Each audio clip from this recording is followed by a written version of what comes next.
Hello dear students, today we are going to start class 10 history chapter 4 the making of a global world part 7. Students, in this part we will cover introduction, rebuilding a world economy, the post-war era, post-war settlement and the Bretton Woods institutions, the early post-war years. Rebuilding a world economy, a post-war era. Students, before starting this content today, let us recall what we discussed in previous part. Students, in previous part we have seen the rise of mass production and consumption. In that we have seen a well-known pioneer of mass production was the car manufacturer Henry Ford. He adopted an assembly line technique of a slaughterhouse. He realized that the assembly line method would allow a faster and cheaper producing vehicles. This method forced workers to repeat a single task mechanically and continuously. This was a way of increasing the output per worker by speeding up the pace of work. At first, workers were unable to cope with the load of work, but Henry Ford doubled their wages. This doubling of daily wages was considered best cost-cutting decision he had ever made. Later, the system of mass production was followed by many other countries. In the US, this system car production rose from 2 millions to above 5 millions. In this way, the mass production and consumption improved the economic condition of US. The people, they improved their living standard. Then we have seen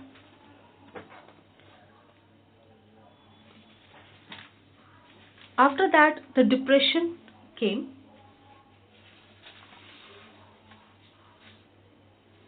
Students,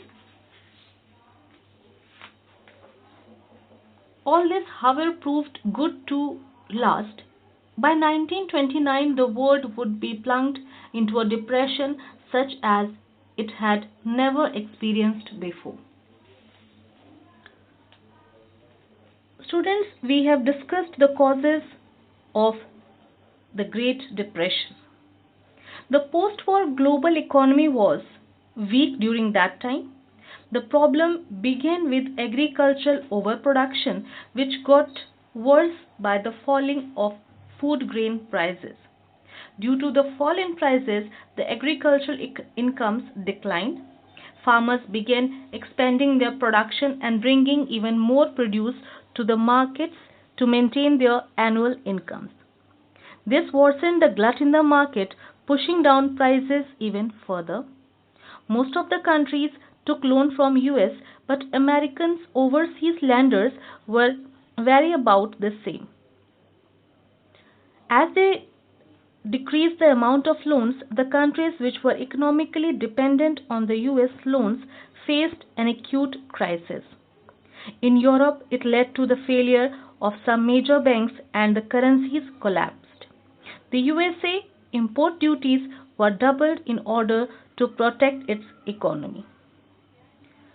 So students, all these factors played a major role in causing to the Great Depression. Then we discussed about the Great Depression in India. Between 1928 and 1934, there was a reduce in the Indian imports and exports by nearly half. It had a major impact on the Indian economy, which led to the Great Depression. Wheat prices too fell by 50% during this time. The agricultural sector was badly hit by the Great Depression compared to the urban areas, as it dominated the livelihoods in rural lands. So students, we have discussed about the rise of mass production and consumption, the Great Depression in US and India. Now today we are going to discuss about the rebuilding a world economy, a post-war era. Students, In this, we will see the Second World War broke out a mere 2 decades after the end of the First World War. It was fought between Axis powers, mainly Nazi Germany, Japan, and Italy, and the Allies Britain, France, the Soviet Union, and the US. It was a war waged for 6 years on mainly 6 years on many fronts. It was a war waged for 6 years on many fronts in many places over land, on sea, in the air. As this war was also industrial war and it was fought on land, sea and air. So it was even more devastating than the first. Students, once again death and destruction was enormous. At least 60 million people, or about 3% of the world's 1939 population, are believed to have been killed directly or indirectly as a result of war. Were million, Millions more were injured. So students, war anytime, it is not beneficial to anyone. It cause it causes great loss to life and property. As millions of people they died, they became disabled bodies. They were directly or indirectly affected because of the destruction of war. Millions more were injured in this war. So it was devastating, destructive for the life and property.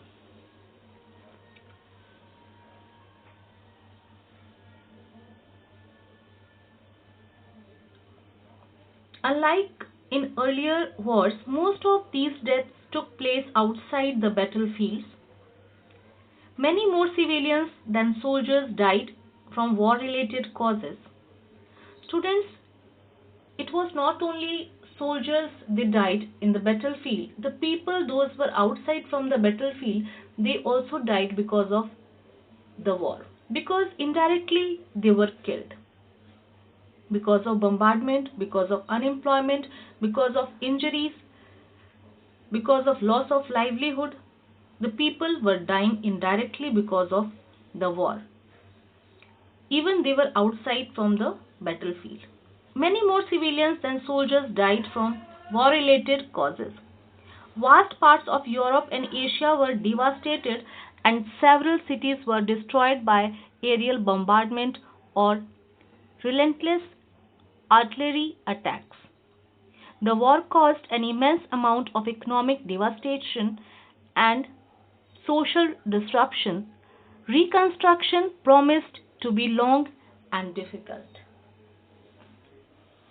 Students, as destructions were taking place, as fast as destructions were taking place, the recovery was not possible very soon. It was very difficult to do the recovery after the war. Students, two crucial influences shaped post war reconstruction. The first was the US emergence as the dominant economic, political, and military power in the Western world. In the Western world, America emerged as superpower with the political, economic, and military power in the Western world. The second was the dominance of Soviet Union. It had made huge sacrifices to defeat Nazi Germany. As in class 9, the rise of Nazis, we have seen that a battle between Nazi Germany and Russia. The both countries they suffered a lot because of that war. That transformed that war transformed itself from a backward agriculture agricultural country into a world power during the very years when the capitalist world was trapped in the Great Depression. So these two major powers emerged after the war. So in this way, the conditions we have seen after the war. Once we will recall here, Second World War broke out a mere 2 decades after the end of the First World War. The Second World War, 1939 to 1945, was even more devastating than the first. It was fought between the Axis powers, mainly Nazi Germany, Japan, and Italy, and the Allies Britain, France, and Soviet Union, and the US. About 3% of the world population perished, more civilians than fighting soldiers. Vast parts of Europe and Asia were devastated, and several cities were destroyed by aerial bombardment or relentless artillery attacks. Two crucial influences shaped post-war reconstruction. The first was the US emergence as the dominant economic, political, and military power in the Western world. The second was the dominance of the Soviet Union. So in this way, these two major powers emerged after the war, Second World War. Post-war settlement and the Bretton Woods institutions. Students, economists, and politicians drew two key lessons from the interwar economic experiences. They got two economic experiences. First, an industrial society based on mass production cannot be sustained without mass consumption. Students, as developed countries, they were doing, as those were industrial powers, so they were doing the manufacturing of the goods. But mass production never works without mass consumption. It is of no value. So along with the mass production, there was need of the mass consumption. But to ensure mass consumption, there was a need for high and stable incomes.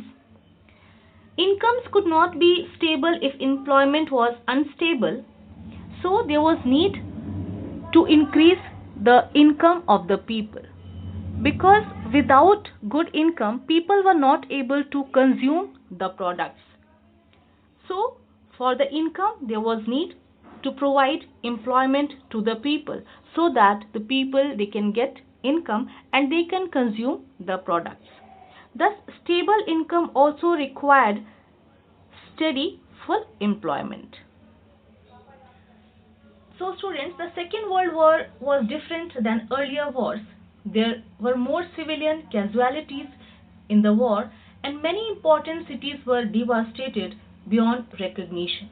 The recovery after the Second World War was influenced by two important factors: the emergence of US as the dominant economic, political, and military power in the West, transformation of the Soviet Union from an agrarian economy to a world power. Students, as we have seen that two issues were very important after the war. Economists and politicians drew two key lessons from interwar economic experience. As we have seen, first, an industrial society based on mass production cannot be sustained without mass consumption. As already I told you that without the mass consumption, there is no value of mass production. So along with mass production, there was need to increase the mass consumption. But how the people can consume if they will not have the income? So to provide the income to the people, there was need to generate more employment. So income could not be stable if employment was unstable. Thus, the stable income also required steady full employment. So students, the world leaders met and discussed to work for post-war recovery. They focused on two main objectives, which can be summarized as follows: preservation of economic stability and full employment in the industrial world, controlling the influence of the outer world on flow of capital, goods and labor.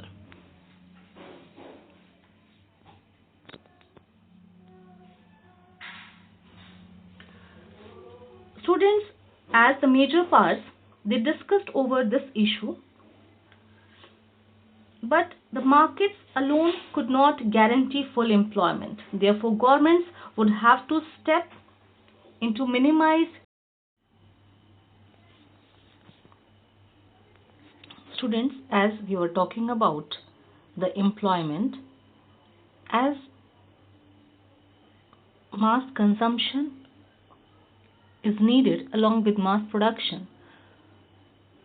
So, for the mass consumption, there was need for the generation of employment so that people they can earn money and they can do the consumption. But markets alone could not guarantee full employment. Therefore, governments would have to set up in to minimize fluctuations of price, output and employment. Economic stability could be ensured only through the intervention of the government. Students, for the generation of employment, there is a crucial role of the government.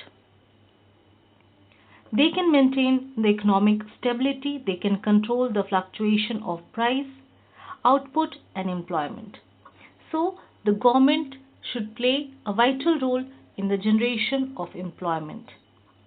The second lesson related to a country's economic links with the outside world. The goal of full employment could only be achieved if governments had power to control flows of goods, capital and labor. Students, the full employment can be achieved when there will be control of government on flows of goods, capital and labor. Then they can maintain the economic stability. Thus, in brief, the main aim of the post-war international economic system was to preserve economic stability and full employment in the industrial world. Because in industrial world, there is need of mass production and mass consumption. Its framework was agreed upon the United Nations Monetary and Financial Conference held in July 1944 at Bretton Woods in New Hampshire, USA.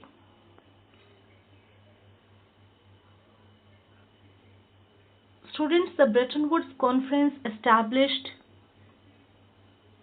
in the International Monetary Fund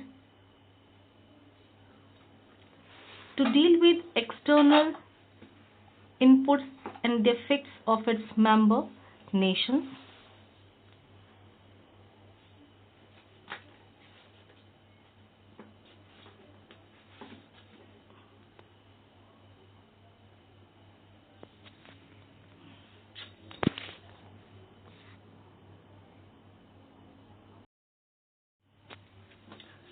Students, as we are talking about the employment, as mass production and consumption is needed, along with that employment is also needed, that is to get income and consume the products. But markets alone could not guarantee full employment. Therefore, governments would have to step in to minimize fluctuations of price, output and employment. Economic stability could be ensured only through the intervention of the government. So, students, that is to control the fluctuation in price, output and employment. For that, there is need to play the role, and the role should be played by the government here, because government plays a vital role in the economic stability. The second lesson related to a country's economic links with the outside world, the goal of full employment could only be achieved if governments had power to control flows of goods, capital, and labor. Economic stability can be brought by controlling the flow of goods, capital, and labor, and it should be done by the government.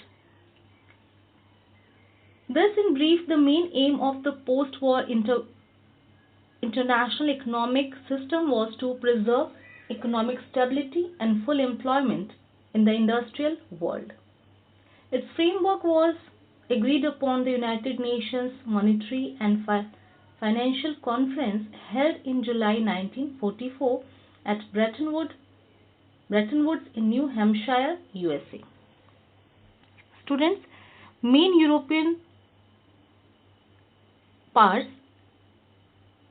those were Western powers, in that US also there, they held a meeting to discuss over the economic issues after the World War. Students, the Bretton Woods Conference, officially known as the United Nations Monetary Financial Conference, was a gathering of delegates from 44 nations that met from July 1 to 22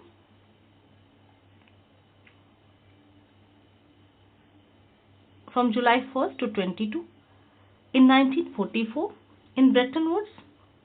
New rules for the post-World War II international monetary system. Students, in this Bretton Woods Conference established the International Monetary Fund, that is IMF, to deal with external surpluses and the defects of its member nations. The International Bank for Reconstruction and the Development, popularly known as the World Bank, was set up to finance post-war reconstructions. That is, to give support to the countries for the reconstruction. These two institutions were established.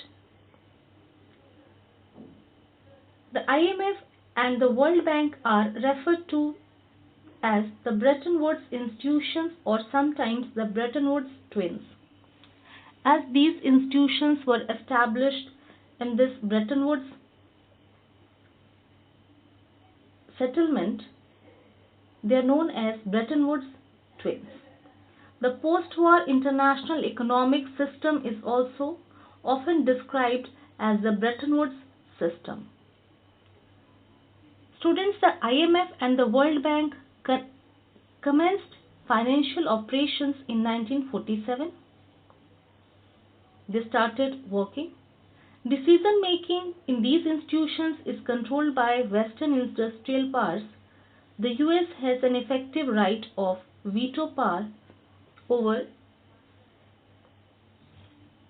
key IMF and World Bank decisions. The control was in the hands of Western powers because those were industrial powers.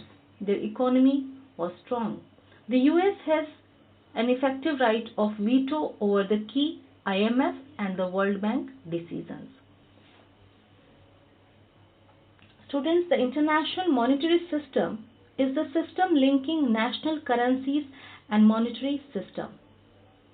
The Bretton Woods system was based on fixed exchange rates. In this system, national currencies, for example, the Indian rupee, were pegged to the dollar at a fixed exchange rate. Students, here the currencies of the other countries were pegged with dollar. They were compared with dollar. The dollar itself was anchored to gold at a fixed price of $35 per ounce of gold. So in this way, the currencies of other countries were pegged with dollar at fixed exchange rates. So, in this way, the Bretton Woods system established, that is for the reconstruction of the post-war era.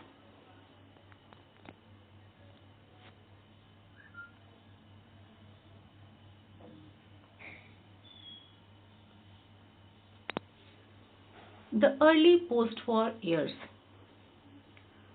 Students, let us see what was the effect of Bretton Woods Agreement in earlier phase. The Bretton Woods system inaugurated an era of unprecedented growth of trade and incomes for the Western industrial nations and Japan. Students, in earlier phase, it has shown unprecedented growth of trade and income, a good growth in trade and incomes for the Western industrial nations and Japan. Western industrial nations were benefited because of Bretton Woods. World trade grew annually at over 8% between 1950 and 1970, and incomes at nearly 5%. As trade was increasing, but income was not increasing in the same way. The growth was also mostly stable, without large fluctuations. For much of this period, the unemployment rate, for example, averaged less than 5% is in most industrial countries. So, because of this, few countries got benefit, but most of the countries still they were struggling for employment, for income, for the economic development. So it was not seen as beneficial for all the countries. Mainly it helped in the economic growth to the developed countries. Developing countries still struggling for the economic stability.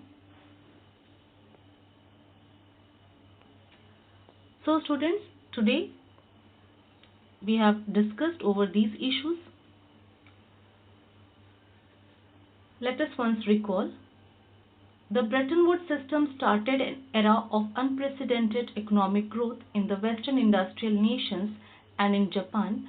Between 1950 and 1970, the world trade grew annually at 8% and incomes grew at nearly 5%. The unemployment rate averaged less than 5% in most of the industrialized countries during this period, which speaks about the stable nature of economic growth during this period. So students, in this way, today we discussed about the rebuilding of a world economy, the post-war era. We have seen the post-war settlement and the Bretton Woods institutions, and now we discuss the early post-war years. So this is today's discussion. Thank you.